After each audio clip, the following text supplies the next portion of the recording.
KPK ofiçlarnası usunады.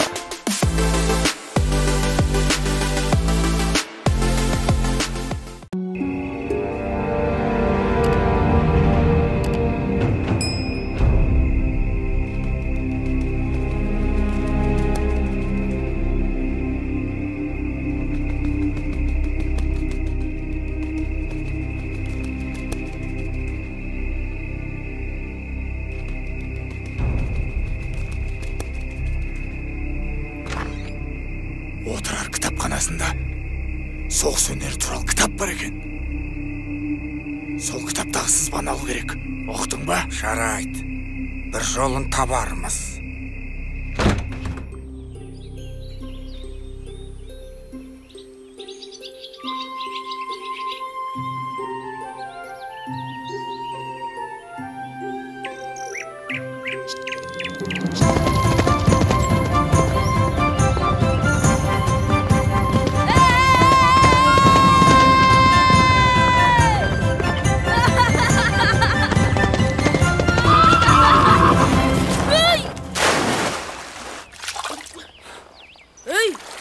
Тоқтаймын деп айтпадың ба?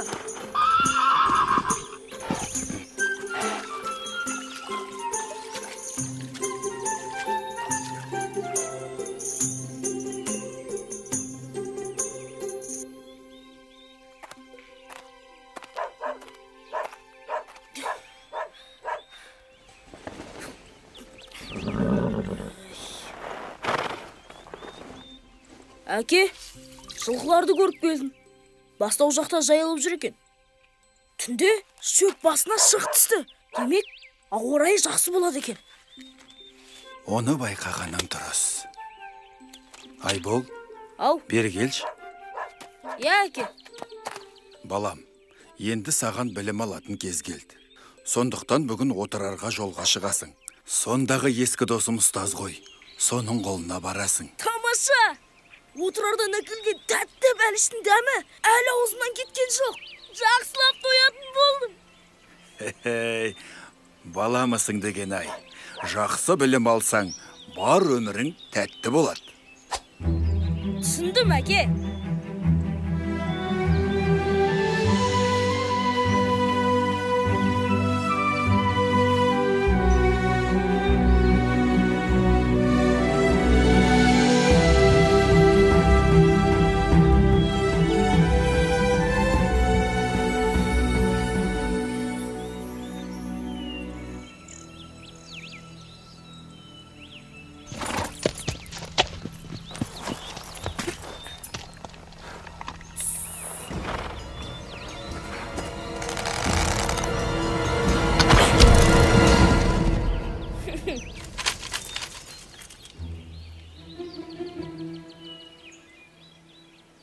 Көзің бақырайып, сен кімсің? Қайдан жүрсің?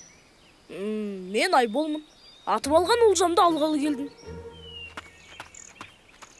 Бауырым құланбаш, қайдағы олжа? Елікті мен аттым. Жоқ, елікті құлатқан менің жебем. Мұрныңды бет қылар ма едім? Жарайды, жүр, көрейік. Мен құлаттым дейді ғой. Мәссаған! Екі жебе қадалған ба сонда? Я, екі жебе бірде қалай тиген? Енді не істейміз? Төбелесеміз бе? Сенің есімің кім? Атым Жанай. Белдескенде аты бұрам. Қалай болса солай. Олай болса, Жанай, біз бөлісті ата жолына салып көрейік. Ата жолы? Ол қалай? Қасымыздан ешқандай қара көріп тұрған жоқпын. Мысалы, сен қай жыл туылдың? Барыс жылы. Менде барыс жылы.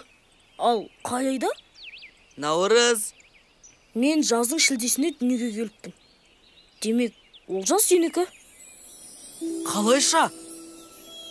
Сен менен 3 ай үлкен екенсің. Ал бізде жас үлкенге жол береді ғой. Тоқты. Жоқ. Айбол. Бұл әділетсіздік болады. Екеуміз де құрдас екенбіз. Олай есептегеніміз дұрыс емес. Енді не істейміз? О, таптым. ешкі бақтым. Сен қайдан боласың? Сонау Қаратаудан, Сіргелі жайлауынан. Демек, олжа сенікі, өйткені сен қонақ екенсің. Ал қазақ қонағын сыйлаған. Ал сен қайдан боласың? Қаратау да емес, Алатау да емес, тіпті Ұлытау да емес. Мен Киелі Қазғұрт тауынан.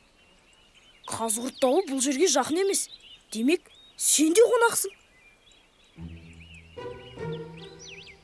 Жарайды. Ендеше бөліп аламыз. Келістік.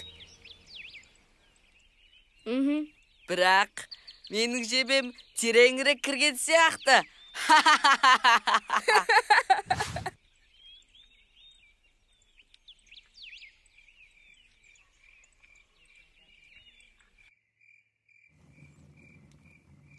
Мен отырарға оқуға барам. Онда екеуміз де мәз емес екенбіз. Менің де оқуға зауқым жоқ еді. Қымыз ішіп, ет жеп, кекіріп жүретін кездер қалды. Енді кітапқа шұқшиып отыратын болдық.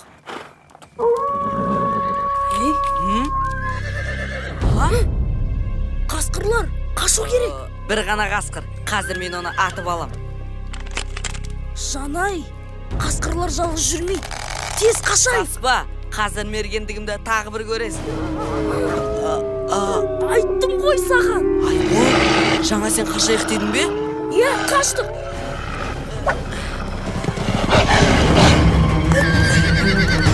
Жанай!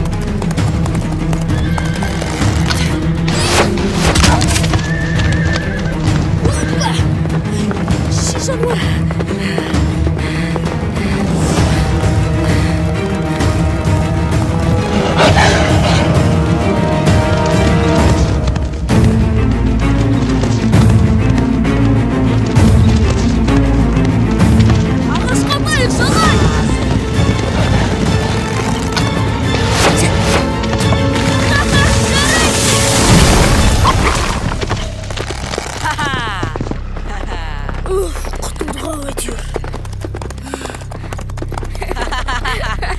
Кеттік.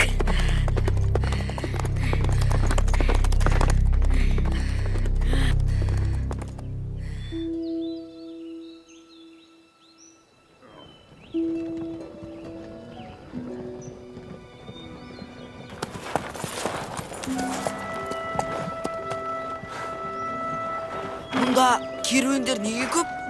Неге бәрі сандалып жүр? Бұл Ұлы Жібек жолы. Күн шығатын жерден бастап, бататын жерге дейін созылған жол. Осы жол арқылы мыңдаған елдер бір-бірімен араласып жатыр. Өй, бәрі ерігіп жүргендер ғой. Демек біз сыр бойына жақындадық. Отырар да алыс емес болар. Иә, кеттік. Шу жануар.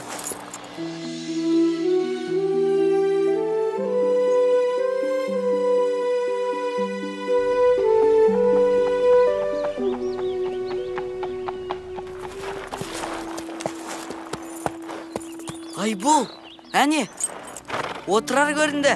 Келіп қаппыз ғой.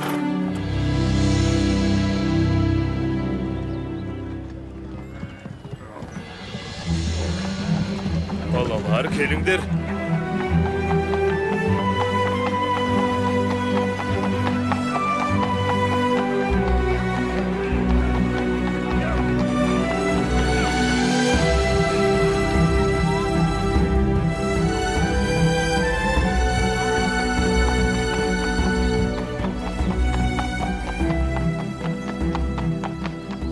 Екен үлкен, мәссаған.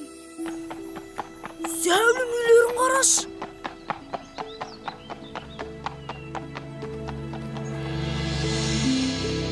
Сен не мұнда? Бірінші рет келуің бе? Иә, алғаш келуім. Олай болса мен саған отырардың талай жерін көрсетем әлі. Бұл жердің жігіттері мені жақсы таниды. Талайын сындырғам. Қысқасы, анау мұнау, талқан палау, тірлік бірлік жасаймыз. Айбол, сен баратын үй қайда еді? Әкем диірменнің қасында деген. Ол қалып кеткен албай жер ғой.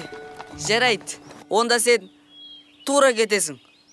Осы жол Дирменге апарады. Абай бол. Ертең жолыққанша. Сау бол, Жанай.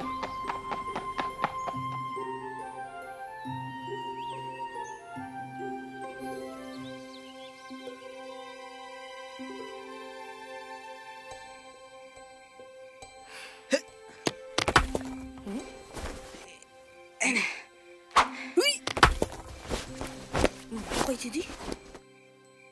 Әлі ұйықтап жатсың ба? Тез жүр, сені қаламен таныстырамын.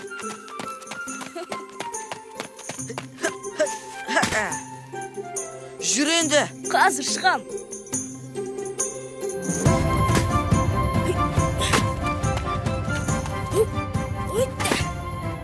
Әкелбесті.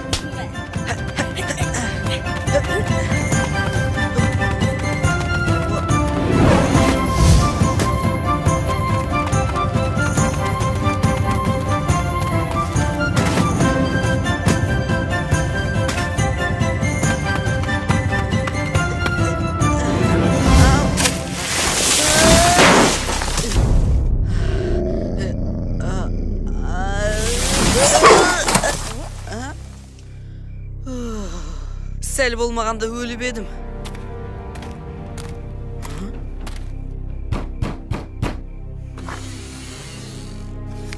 Міне, кітаптың сызбасы бар бетін жыртып алдым. Өте жақсы. Тездетіп осы құрылғыны жасауға кірісеміз. Ай толғанда қалаға шабуыл жасайсыңдар. Соған дайын болыңдар. Ләппай тақсыр. Естігенімізді отырар әмірсіне айтайық. Бізге сене қоймас, баламыз ғой. Бірақ олар кітап туралы айтты. Соны іздеуіміз қажет. Жоспар бар ма? Бірінші, шапандағы кісінің кім екенін білуіміз қажет. Ал екінші қашу керек. Иә.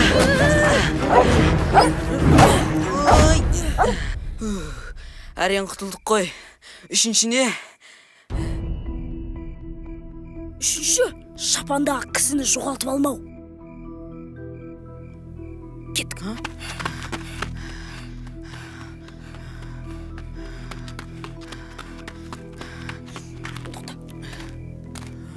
Кет. Hoppa.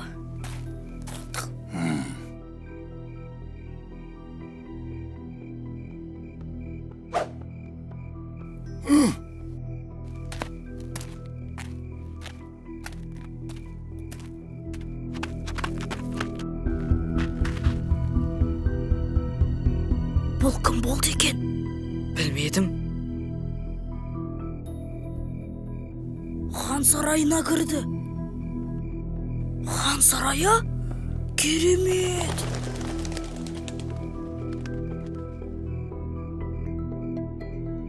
Демек хан сарайының қызметшісі болған ғой? Енді не істейміз?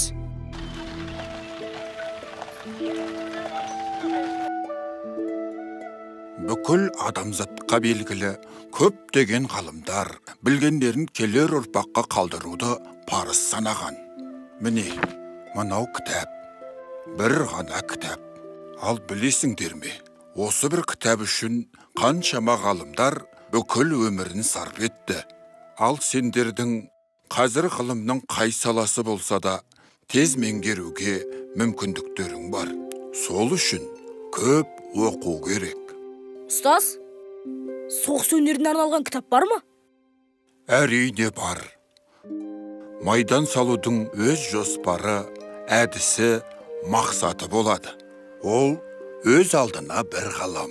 Алайда сендерге алғашқыда дүние таным, көркем сөз және математика сабақтарын алған дұрыс болады. Отырар әміршісі келеді. Ұстаз, аман есенсің бе?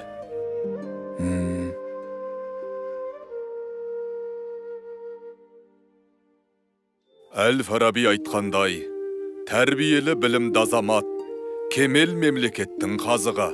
Сондықтан білім ордасына алтын мен 1000 теңге бөлем.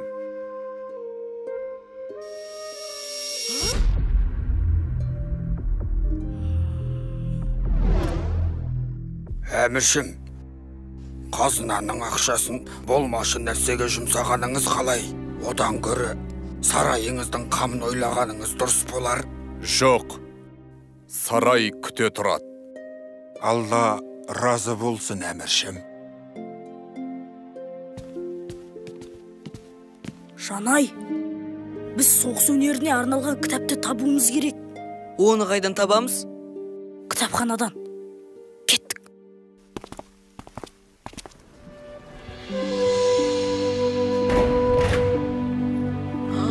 Мәссаған, отырарда осынша кітап бар ма? Адамзаттың бар қазынасы осында. Әй, сен де қағаздарды қазына деп, бірақ жұрттар отырар кітапханасы деп шулап жүреді. Соны түсінбедім. Енді мынаның арасынан кітабыңды қалай табамыз? Қазір. Міне, мынау біз деген кітап. Дәл өзі, соғыс өнері жөнінде.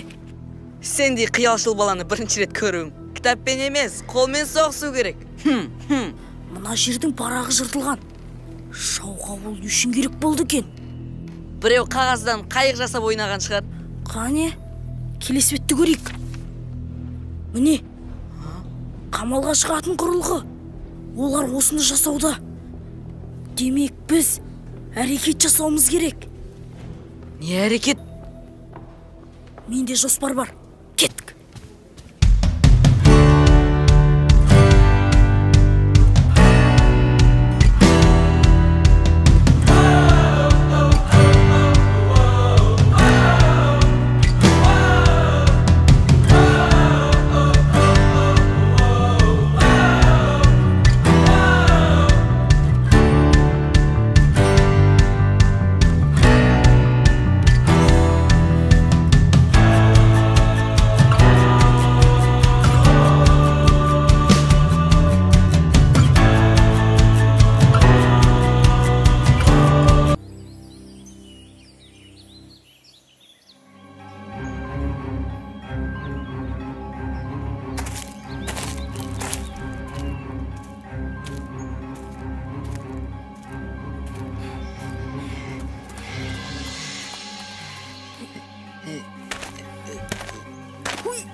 Дайынсыңдар ма? Бәрі дайын. Сырдарияның бойындағы тоғайда. Қалың қол сақадай сай тұр. Күзетшілерді аластаған соң, от жағып белгі берем. Қалаға басып кіріңдер. Ләппай тақсыр. Жүр. Уақыт болды, қақпаны жаба беріңдер.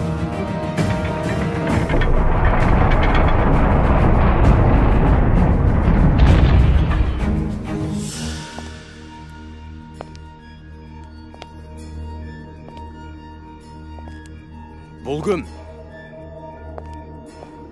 Әжей, түнделетіп не ағып жүрсіз? Сендердің жұмыстарың ауыр ғой балам. Кеше жайлаудан балғын қымыз әкелгем. Дәм татыңдар. Қымыз болса тартынбаймыз. Рахмет сізге, қартана.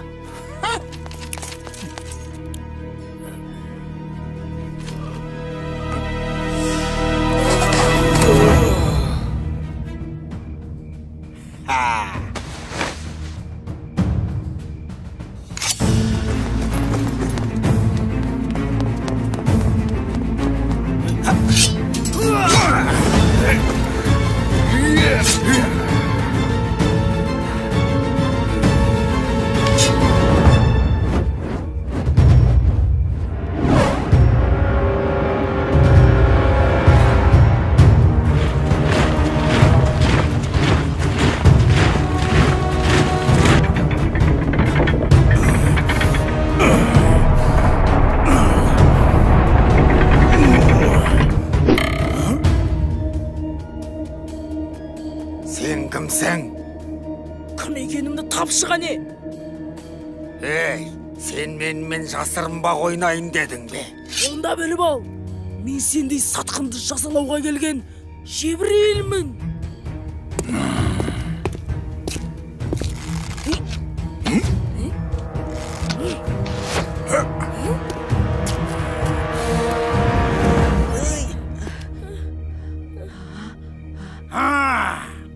Күшіктер, сендер екенсіңдер ғой.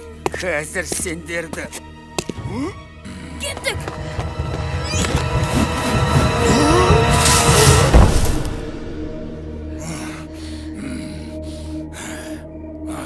Терлеріңді тірідей сыпырамын. Жанай, тез дабыл қақ.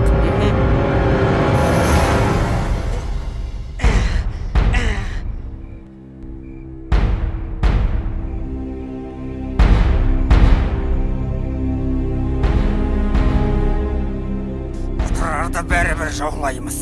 Бұл шаһарға мен әмірші боламын. Бастарыңды алмасын десеңдер, мені тез босатыңдар. Кәне, босатыңдар. Көңілімдегі күдік рас болып шықты. Оңбаған сатқын неме? Сен жазаңды аласың. Мұны ұстаған сендер ме? Я, біз едік. Жарайсыңдар, балалар. Бірақ алғысты кейін айтамыз. Қазір жауды қайтару керек. Қане әскерлер, ұрысқа дайындалыңдар. Жауды қақпаға жақындатушы болмаңдар.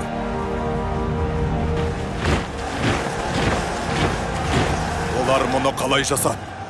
Кітапханадағы сызбаны ұрлап оларға берген сіздің уәзіріңіз. Ой, залым. Әміршім, біздің оған қарсы жоспарымыз бар. Ол қандай жоспар? Қашықтығы 300 қадам, бұрыштама өлшемі 25. Атыңдар!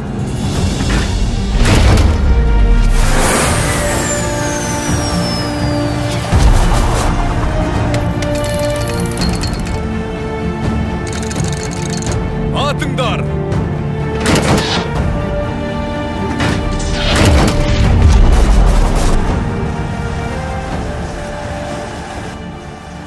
Айбол, білектен ақылдың күшті екенін енді түсіндім. Сол үшін саған рахмет. Қалай, кітапқа шықшия отыруға дайынсың ба? Иә. Осылай, отырар қаласы жауға 6 ай бойы берілмей қарсылық көрсетті. Екі кішкентай балалардың тапқырлығы мен қырағылығы жау әскерінің бетін қайтарып, жеңіске жол ашты. Отырар халқының өз қаласын қорғаудағы көрсеткен көзсіз ерлігі бүгінгі ұрпақтың мақтанышы мен қайтпас рухының үлгісіне айналды. Бұл сенің тарихың.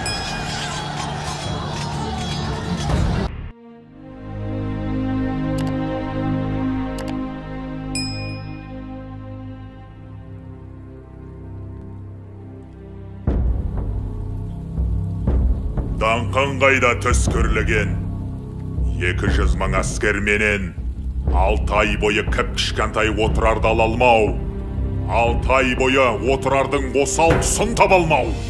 Ойы тауыл, сезім аспан, тек жеңіспен көзін ашқан менің алғыр ұрпағымның сүйегіне зор таңба, намысыма сат түсті мына сенің арқаңда. Деп Шыңғысхан Шағатайға оқты көзін қадады. Осы өкініш мені де өртеп барады.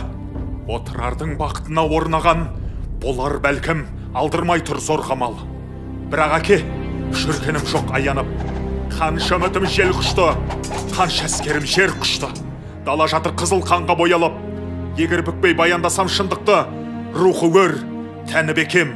Бұл бір қайсар халық екен, тірліктен де артық қойған бірлікті. Жүрегінде ыза табы қалмағандай бір мысқал. Шалалаусың, деп жымиды Шыңғысхан. Сақталмау мүмкін емес ертеңде. Сен 9-ға келгенде, ұлу жылы Үктайдың тойында, оқ өтпейтін алып батыр жайында, ертек айтқам оңашалап өзіңе. Сол ертекті неге алмадың пайымға? Кешір әке, балалық ба, серсіздік пе, шалалық ба, тек нобай ғана қапты ойымда. Есің кетсе, естіге кіріп тарсың. Ең бассын ұмытқансың. Деп Шыңғысхан ызбарлана тіл қатты. Әр сөзінде атан түйе қайсардай зіл жатты. Жә, ендеше түсірейін есіңе. Жомарт аңқау сайын дала төсінде сан мың әскер жеңбеген өр алыпты, бірақ адам табанына салыпты. Әлгі алыптың кеудесінде бармақтай оқ өтетін осал жері болыпты. Даңқ кімнің күліп тұрса басында, сатқындықта бұғып жүрмек қасында. Айлакержан соны жазбай таныпты. Қай кезде де айла кескен нарықты. Жақын барып үңілместен жауыңа, шығам деме, ұлым жеңіс тауына. Адам аз ба күшке сеніп адасқан. Жауың мықты, бұған сірә таласпан. Әр мықтының осал жері болмай ма? Болса қайсы, оған бастар жол қайда? Ал бұл сұрақ, бар кез сенің жүру керек басыңда. Менің күлі жеңісімнің құпиясы осында. Көңілінен күрт серпіліп наласы, ұқтым әке, деп жымиды баласы. 6 ай бойы ерлік салтқа төрін берген отырар, 6 ай бойғы алапатта жеңілмеген отырар, 6 ақ күнде жермен жексен қирады. Ақыл ойын жалындатқан, өнер ғылым шамын жаққан, ұлы қала Азияның маңдайына сыймады. 3 күннен соң 2 адамды Шыңғысхан қап келді. Оның бірі атаңызға айналған, 6 ай бойы отырарды апшығам деп арпалысқан қайраннан отырардың қайратты хан еді. Екіншісі қара мұрты қара түнде қаққан қара қанатын, Шағатайға отырардың қақпасын ашып берген қара шоқы болатын. Шыңғысхан ұзақ үнсіз ойланып: «Я, Қайырхан, рух ердің өзегі ғой. Жігіттерім жеңгенімен тәніңді, жеңе алмапты жаныңды. Ал мына бір сатқынды Құдай саған қайдан ғана тап қылды.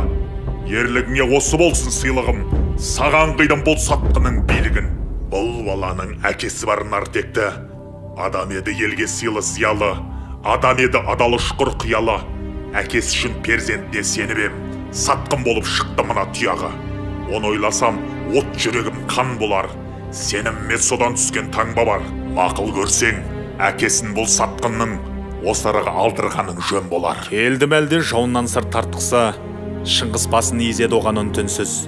Біраздан соң қаба сақал қарт кісі екеуіне қарсы қарап тұрды үнсіз. Қайыр айтты: «Жылан туса жыланнан, құлан туса құланнан таңданатын түкте жоқ, бірақ жылан қалай туды қыраннан?» Қария айтты: «Сыйлы басым қуарды. Жария етіп жалғанымды, менің қыран болғанымды заман бүгін өтірікке шығарды. Әділі сол, көнбе мейлің, көнбейлің. Әр адамы қиындаған, адал өлім бұйырмаған. Менен сорлы жан бар десең сенбеймін. Ең негізгі кінә әрине өзімде. Бұл баланы жаңа туған кезінде перзентіні тұсаған жан мұратын, Афрасияптың ар жағында тұратын нағашысы бауырына басқанды. Қателігім осы арадан басталды. Кіндік кескен өлкесінің сорына, ер жеткен соң қайта келді қолыма. Бөренені жарып шыққан сынадай, бабалардан бізге жеткен, құлақтыны іздеп өткен өсиет бар мынадай. Әр нәресте қашан есі кіргенше, жер қадырын, ел қадырын, ең бастысы тіл қадырын білгенше, алғашқы әнтек қылығына өзі ұялып күлгенше, көтергенше балаң ойдың желкенін, қинаса да қиқар соқпақ қиыс жол, өзі туған қасиетті өлкенің ауасымен демалуға тиісті ол. Мен осынау борышыма әкелік, нем құрайды қарадым да, кінәлі боп аралдында жібердім зор орын толмас қателік. Міне төрім бірігіп тұр көрме, көрінетін бетім бар ма еліме? Мына сатқын перзентіме қосақтап, өлтіруге міндеттісің мені де». Қайыр айтты: «Я, қоштасар келді күн. Азбан Шыңғыс ел тарихын қорлады-ау. Ойлап тұрсам енді бәрі арман-ау.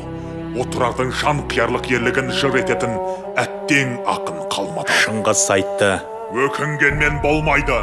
Ешкімге де берілмейді бас сауға. Бұйрық етіп түгел қырып тастауға. Отырарда еркек кіндік қалмайды». Қария айтты: «Қателестің, қалады. Шұма бұрын шетке елші қақпадан, жүзін жалын қақтаған мен құтқарып жібердім бір баланы». «Бәрекелді, бұл еңбегің жарады. Бірақ одан ұрпақ тарап, одан ақын туғанша, ал ол ақын ата жолын қуғанша, кеудесіне сыйдырғанша даланы, айырғанша ақтан бөліп қараны, талай өзен тасып өтер, бәлкім талай ғасыр өтер». Деп Қайырхан жасқа толып жанары, отырарға қимай ұзақ қарады. «Оян, Қайыр бабатайым, қасиеттім қымбаттым, саналапат тасырдан соң, тасыр дауыл басылған соң, 7 жарым ғасырдан соң, өзіңіз деп тіл қаттым, аман қапты батыр арман, отқа оранған отырардан, қашып шыққан сол баяғы баладан, бұл күндер санатты ұрпақ тараған, дәуірінің қанатында самғаған, сол ұрпақтан шыққан ақын мен болам. Кешіктің деп кінәлама айбарлым, сені ояту үшін қанша ойландым. Еңіреген ерең аузы дуалы, бізге жетті жүрегіңнің шуағы. Түп тамырын сенен алып жатқан ел, саған ұқсас батырларын туады. Күллі Азия көз тігетін таңдана, құм астынан көрінбейді паң қала. Сол қалаға арнаған бұл жырымды оң қабақпен қабылдай көр, жан баба. ГПК Official арнасын көргендеріңізге көп рахмет. Келесі кездескенше аман сау болыңыздар.